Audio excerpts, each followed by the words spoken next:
اللهم صل وسلم وبارك على سيدنا محمد وعلى آله وصحبه وسلم. ازيكم حبايبي عاملين ايه؟ انا حسنين ودي قناتي واتمنى الاشتراك فيها والروتين لينا ان شاء الله. ونقول بسم الله كده ونبدأ.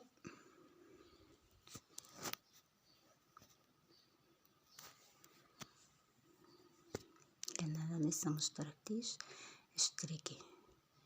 انا كده عملت اوضه المعيشه معاكم، قلت ابدا بيها وفتحنا الشباك بقى وهنروق. كانت الدنيا مبهدله على الاخر.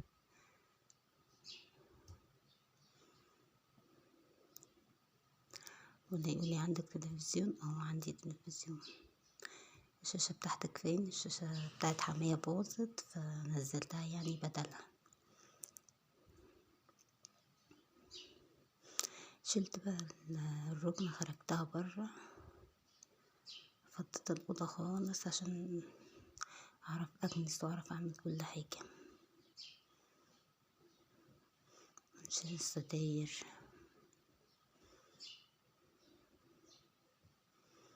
عفوا يعني كنت بظبط الكاميرا.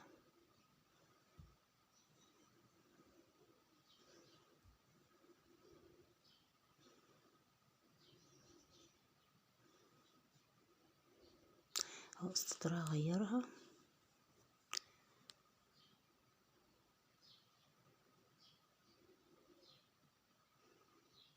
مسكت الشباك بقى، نفضته ومسحته، كان عليه تراب كتير.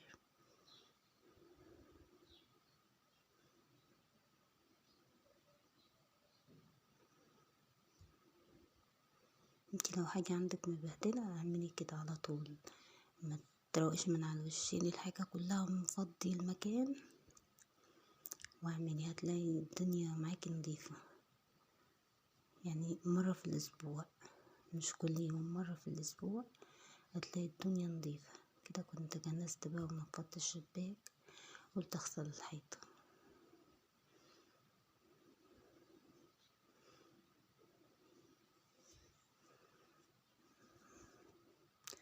اغسلها بقى بالمية والبريم. كنت غسلتها ونشفتها بس المقطع مش عارفة راح فين. كان عندي سكينة بقى وسخة، فقلت لما اغسلها بالمرة وانا شايلة الفرش. سو احسن حاجة تعمليها تشيلي الفرش وتغسلي الشقة، بترجع جديدة تاني وبتريحك يعني برضو. بعدين ما شاء الله السكينة اتغسلت في ثانية ازاي.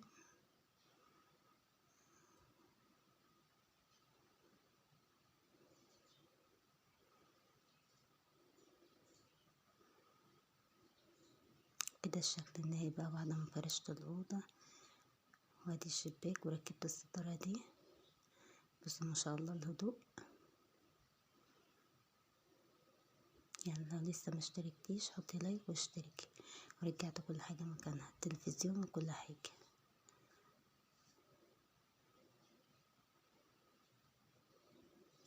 ودي مفرش انا حطها على الركن عشان يحفظها، يعني عشان الاولاد.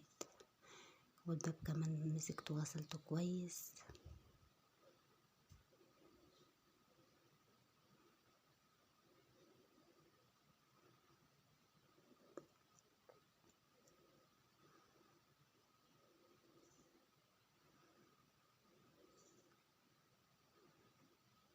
ودي السكة اللي انا فرشتها.